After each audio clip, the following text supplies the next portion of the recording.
In this lesson, we're going to talk about solving square root equations as well as looking at applications that involve square roots.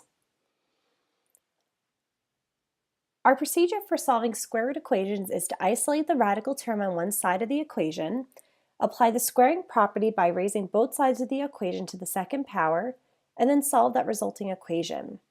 Remember, with square roots, we have to have positive radicands, so we need to check for any extraneous solutions by substituting into the original equation.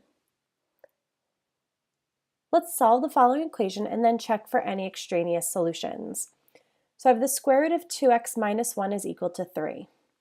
Our first step was to isolate the radical term, which we could see is already done here.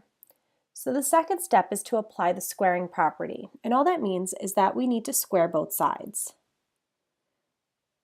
Remember, square root and square inverses of each other, so the square root and the square are going to go away.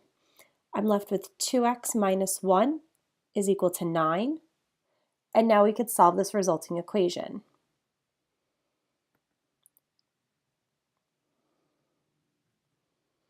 And we get x is equal to 5. We need to do a check to make sure that the answer makes sense in our original equation. The square root of 2 times 5 minus 1 is equal to 3. 2 times 5 is 10, minus 1 is 9. The square root of 9 is 3, so that works.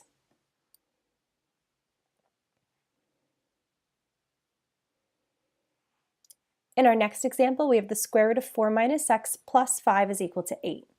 Since my radical is not isolated here, I'm going to subtract 5 on both sides.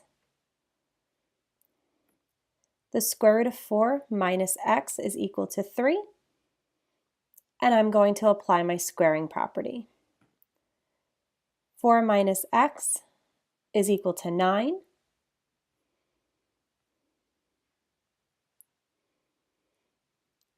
Negative x is equal to 5. So x is equal to negative 5.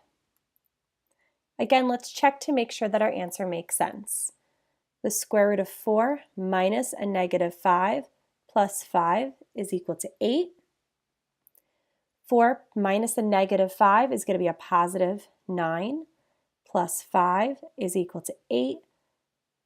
3 plus 5 equals 8, and that checks.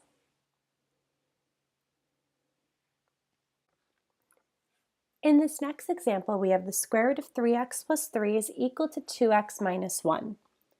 Since the radical is isolated, I'm going to square both sides. So I'm left with 3x plus 3 is equal to 2x minus 1 squared, 4x squared minus 4x plus 1. It's a perfect square trinomial. We're going to subtract the 3x minus 3 since it's quadratic, so we're going to try to solve it by factoring. So 0 is equal to 4x squared minus 7x minus 2. This quadratic trinomial is going to factor into 4x plus 1 times x minus 2. Using our zero product rule, we have x is equal to 1/4, and we have x is equal to positive 2.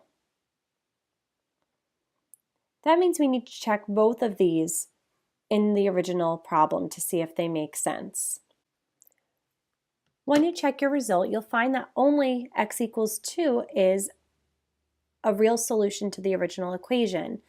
X equals negative 1/4 is extraneous.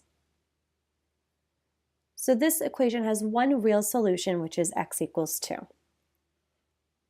On a MAPS coordinate grid, Dalton is located at 2, 4, and Cary is located at 2, negative 2. What is the distance from Dalton to Cary? And we're going to assume that one map unit equals 1 mile.